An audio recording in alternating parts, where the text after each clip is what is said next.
Bapak Ibu jemaat yang saya kasihi dalam Tuhan, minggu ini kita diberikan pembacaan dari Matius 24 ayat yang ke-37 sampai dengan 44. Tema yang diberikan juga tanda-tanda kedatangan Tuhan Yesus. Ini tema sentral yang akan direnungkan oleh umat Tuhan GKI di tanah Papua. Apa kira-kira tujuan para petinggi gereja kita di tanah ini? Apa sebenarnya kita mau memaknai tema ini dalam kehidupan orang percaya di bulan ini, tapi khusus di minggu ini? Bapak Ibu, tema di atas diberikan oleh Sinode GKI di tanah Papua kepada semua jemaat GKI di tanah Papua sebagai tema dalam ibadah minggu 20 November tahun 2002. Sedangkan catatan lembaga Alkitab memberikan judul dari bacaan kita ialah nasihat supaya berjaga-jaga. Saya mencoba membuat benang merah atau relevansi antara tema yang diberikan Sinode dan KOP yang diberikan lembaga Alkitab kepada kita. Pengertian tanda-tanda kedatangan Tuhan Yesus merujuk kepada sebuah keadaan, sebuah petunjuk yang mengisyaratkan kedatangan Tuhan Yesus sudah dekat.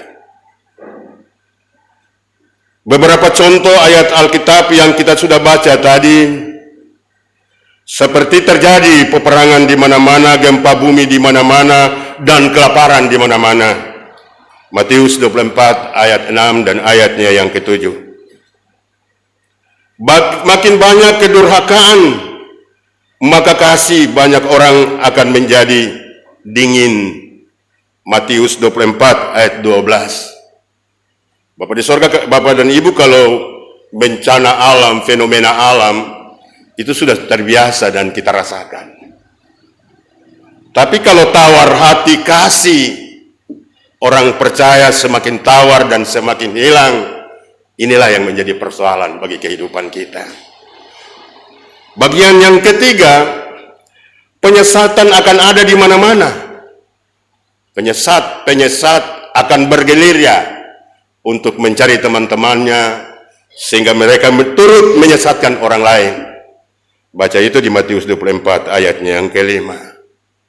Ada dalam persekutuan juga orang menganggap diri lebih benar tanpa melihat situasi, melihat firman Tuhan, kerendahan hati untuk melayani Tuhan.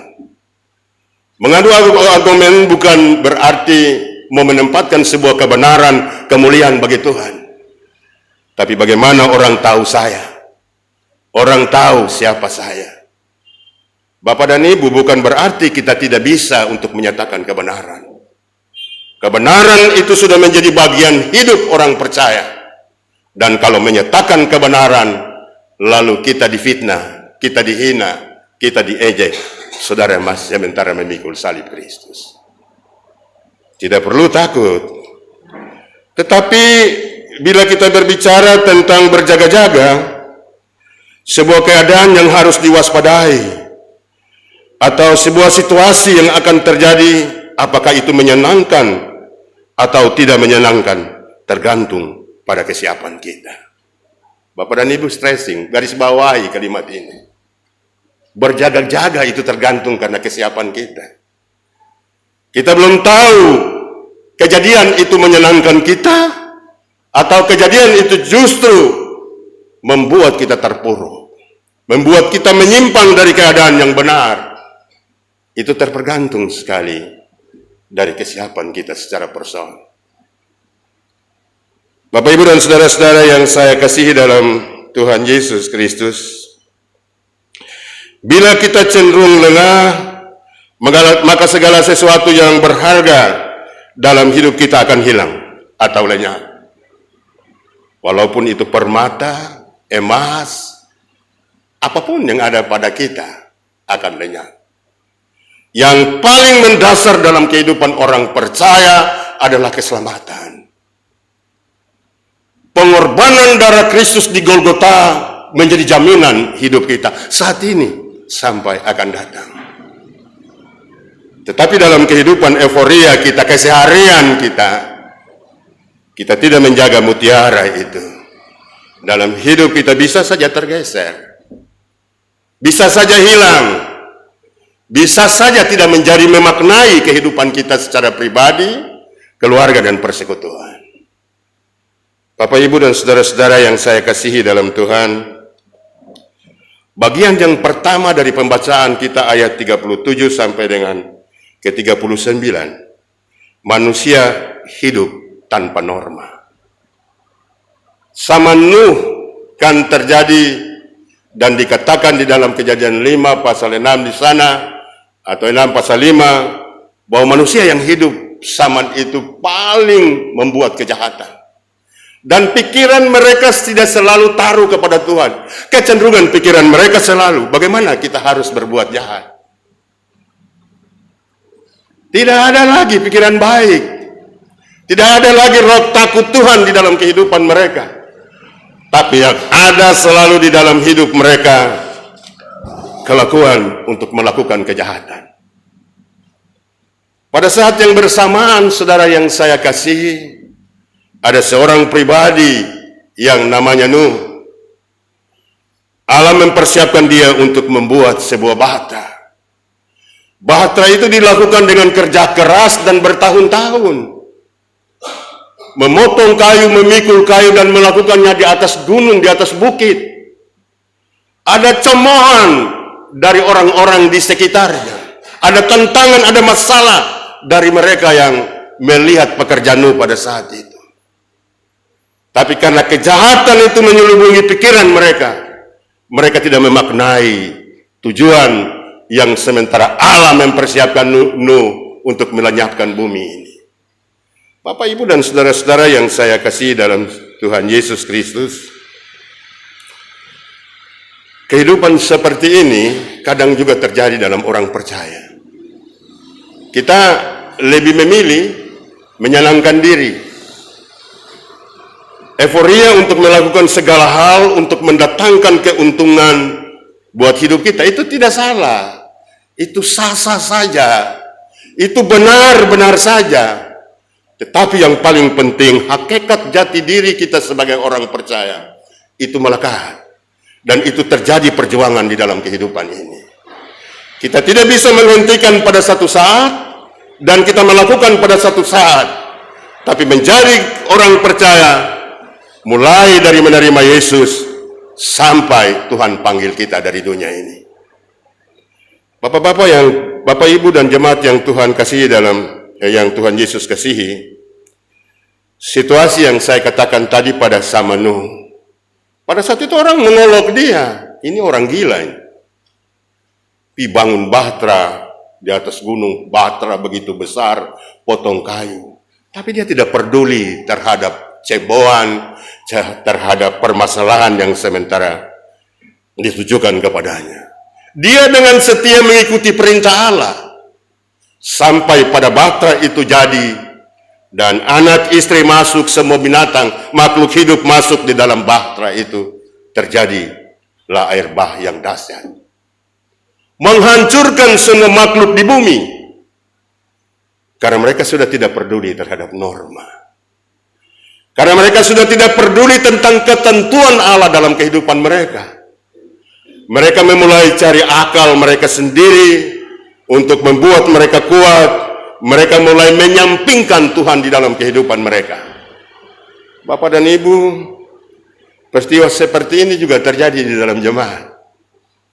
Saya mau bilang ada yang bodoh, keras kepala, tapi kok tidak mau tahu itu loh, bahwa hidup ini milik Allah, hidup ini ciptaan Allah, harus dipertanggungjawabkan kepada Allah. Kalau kita yang mengerti kasih setia Tuhan, mencoba untuk melakukan penyimpangan, merasa enggan dan takut, lebih memiliki kerinduan untuk mengasihi Tuhan dan melayani Tuhan. Kalau ada cemoohan, kalau ada umpatan, baik itu secara terang maupun di belakang, itu menjadi bagian salib dari semua orang percaya. Bapak, Ibu, dan Saudara, siapa kita? Kita hanya orang berdosa. Kita hanya orang yang tidak layak. Tapi Kristus mau memikul beban kita di atas Golgota, sehingga kita disempurnakan menjadi milik Allah. Itu sebenarnya yang menjadi presentasi dalam kehidupan kita sebagai anak-anak Tuhan. Saya tanya Bapak dan Ibu, kita bangga atau tidak memiliki Kristus? Tentu kita bangga. Sebab firman Tuhan berkata, keselamatan itu bukan usahamu, tapi keselamatan itu adalah anugerah oleh karena imanmu. Jadi Tuhan sudah siapkan keselamatan dulu bertom, percaya toh? Bapak, Ibu, dan saudara-saudara yang saya kasihi dalam Tuhan, bagian yang kedua, ayat 40 sampai dengan ayat yang ke-41, diseleksi secara pada waktu kedatangan Tuhan Yesus. Pengajaran Tuhan Yesus saat kedatangannya, kalau ada dua orang di ladang, yang satu orang diangkat, yang satu orang ditinggalkan. Begitu pula kalau ada dua orang perempuan yang memutar batu, yang seorang diangkat dan yang seorang ditinggalkan. Mereka yang masuk ialah mereka yang tekun, setia, dan berjaga-jaga. Jadi mereka yang diangkat bukan tidak ada alasan, tapi mereka secara person mengenal pribadi Kristus. Mereka secara person memiliki hubungan yang erat kepada Tuhan. Mereka tahu kemana mereka akan pergi. Jadi Bapak dan Ibu, kita memang orang-orang yang paling berbahagia. Orang-orang yang memiliki kepastian di dalam keselamatan itu sendiri. Makanya ajaran Tuhan Yesus kepada kita di pagi hari ini lebih terkonsentrasi kepada berjaga-jaga, jangan terlena. Sebab mutiara yang sudah ada pada kita, jangan buang di dalam kumbangan babi. Yohanes 14 ayat 2 dan 3, di rumah Bapakku banyak tempat tinggal. Tidak demikian tentu aku mengatakannya kepadamu, sebab aku pergi ke situ untuk menyediakan tempat bagimu. Dan apabila aku telah pergi ke situ dan telah menyediakan tempat, aku akan datang kembali dan membawa kamu ke tempatku, supaya di mana aku berada, kamu pun berada. Tetapi mereka yang tidak setia, masa bodoh, tidak mau berjaga-jaga, akan dihakimi. Jadi Bapak dan Ibu, itu janji Tuhan Yesus. Yohanes pasal 14 ayat 2 sampai dengan ayat 3. Tuhan telah menyediakan kita rumah Bapa. Di dunia ini kita hanya transit, hanya numpang lewat, bukan tempat kekekalan kita. Jadi kalau ada kerja juga di kantor kah, di mana saja, kita kumpul harta juga, tapi akan ngengat dan kerat. Dia tidak abadi. Lebih baik waktu saya pergi cari Tuhan, membangun hubungan saya lebih intim dengan Tuhan, baik di dalam persekutuan seperti ini, tetapi di dalam kesendirian, di dalam keluarga, pribadi kita, di mana saja kita berada. Kita tidak dibatasi oleh ruang waktu atau ruang yang lain-lain. Di mobil kita bisa berdoa. Di mana saja kita merasa terbeban karena penatnya hidup ini, kita datang kepada Tuhan. Tuhan, saya memiliki pergumulan. Saya ada dalam beban pergumulan. Saya mohon Tuhan memberikan saya kekuatan. Tuhan memberikan saya penyertaan. Tuhan lepaskan kita. Makanya Allah kita sebut Bapa. Dia hanya sejauh doa. Dia tidak jauh sehingga kita tidak dapat menjumpai. Kita membuat syarat-syarat tertentu, baru kita menjumpai Allah. Allah butuh dari kita pengakuan. Allah butuh dari kita kesediaan. Allah butuh dari kita kerelaan untuk memahami karakter Allah dalam kehidupan ini. Mana mungkin seorang anak kok tidak tahu karakter Bapa? Ini kan aneh kan? Seorang anak yang tumbuh di dalam rumah, di dalam keluarga, dia memahami benar akan kemauan orang tuanya. Begitupun kita, sebagai orang percaya, orang-orang yang telah ditebus, Tuhan akan memberikan kita kemampuan untuk mengenal Dia secara dalam. Bapak, Ibu, dan saudara-saudara, saya katakan tadi, Tuhan Yesus memberikan contoh 2 orang yang di hutan dan 2 orang yang sementara putar gilangan batu itu, 1 terangkat dan 1 tinggal. Jadi mereka yang tertinggal ini mereka yang terlena, mereka yang masa bodoh, mereka yang tidak mau menghayati pengorbanan Kristus di kayu salib, tapi mereka menjalani hidup dengan seenaknya. 2 Korintus pasal 5 ayat yang ke-10 firman Tuhan berkata, sebab kita semua harus menghadap takhta pengadilan Kristus, supaya setiap orang yang memperoleh apa yang diterima sesuai dengan yang dilaksanakan di dalam hidup ini, baik atau jahat. Semua kita akan diadili.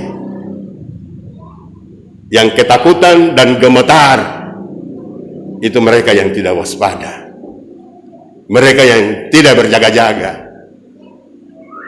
Tapi kalau orang yang berjaga-jaga siap selalu, kapan Tuhan panggil? Kapan Tuhan mau? Karena kita sudah selesai mengembara di dunia ini. Kita pingin pulang di rumah Bapa yang permai. Jadi kematian bagi orang percaya bukan momok, tapi kematian bagi orang percaya panggilan ilahi, kembali ke rumah Bapa. Bapak, Ibu, jemaat yang saya kasihi dalam Tuhan Yesus Kristus, bagian yang ketiga, ayat 42 sampai ayatnya yang 43, Tuhan Yesus memperingati murid-muridnya untuk waspada. Ini saya katakan waspada dan berjaga-jaga. Sebab pada dasarnya kedatangan Tuhan Yesus tidak seorang pun tahu. Bapak dan Ibu, tidak ada seorang. Firman Tuhan katakan dengan penegasan bahwa Yesus saja tidak tahu, hanya Bapa yang tahu. Ini kan mustahil Yesus tahu keadaan itu. Tapi kalau diberitahukan, jemaat tunggu pada saatnya baru melakukan kebajikan. Tapi waspada dan berjaga-jaga senantiasa. Kita datang ke hadirat Tuhan dengan sukacita, melayani Dia, menyembah Dia, memuji dan mempermuliakan tanpa memikirkan waktu itu. Waktu itu akan sendirinya datang. Tapi kalau kita sudah berjaga-jaga dan melakukan kehendak Tuhan, waktu bukan persoalan. Segala sesuatu dalam kehidupan kita bukan persoalan. Tapi yang lebih terpenting dari hidup ini, memaknai eksistensi sebagai orang percaya dan merasa kepastian masuk ke dalam kerajaan surga. Bapak, Ibu, dan saudara-saudara yang saya kasihi dalam Tuhan Yesus Kristus, waktu kedatangan Tuhan Yesus, kalau kita tahu kan seperti pencuri. Kalau dia tahu malam ini pencuri akan datang, tentunya dia akan menjaga rumahnya supaya tidak dirombak atau tidak dirampok. Tetapi kalau kita berjaga-jaga, kita akan menjadikan diri kita seperti 5 orang wanita yang bijak, yang mempersiapkan minyak dan pelitanya senantiasa. Datang Tuhan Yesus, mereka siap sedia menyambutnya, masuk bersama Tuhan di rumah dan rumah itu dikunci. Berbeda dengan mereka yang tidak berjaga-jaga. Mereka menganggap enteng tetap sebuah persoalan kedatangan Tuhan. Pada saat Tuhan Yesus lewat, hanya pelita saja tapi tidak ada minyak. Mau minta minyak di orang yang bersiap-siap tidak mau diberikan. Kalau kasih kau, kapan lagi saya bisa masuk di dalam kerajaan surga? Saya bisa mengikuti Tuhan. Pergi beli minyak, datang terlambat untuk mengikuti Tuhan. Ini pengajaran Tuhan Yesus hari ini buat kita. Maka kita senantiasa siap untuk mengisi minyak kita. Kita senantiasa siap untuk mempersiapkan hidup kita.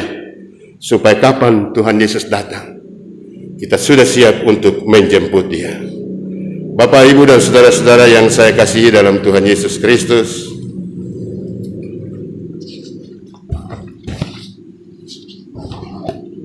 1 Tesalonika pasal 4 ayat 16. Saya baca buat kita untuk menutupi firman Tuhan ini di hari ini. Sebab pada waktu tanda diberi, yaitu pada waktu penghulu malaikat berseru dan sangkakala Allah berbunyi, maka Tuhan sendiri akan turun dari sorga, dan mereka yang mati dalam Kristus akan lebih dahulu bangkit. Sesudah itu, kita yang hidup yang masih tinggal akan diangkat bersama-sama dengan mereka dalam awan menyongsong Tuhan di angkasa. Ini janji Tuhan kepada orang percaya, Bapak dan Ibu. Kita tidak perlu takut tentang fenomena alam, kejadian yang terjadi pada saat ini. Waspadalah terhadap ajaran sesat. Ya, jagalah diri kita dalam iman dan percaya kita, supaya kita tidak mudah terlena oleh pengajaran sesat yang menyeret kita, tapi kita tetap konsistensi dengan iman dan percaya kita kepada Tuhan, sehingga kerajaan Tuhan yang telah dijanjikan menjadi milik dan bagian kita. Makasih Tuhan memberkati firman-Nya bagi jemaat. Amin.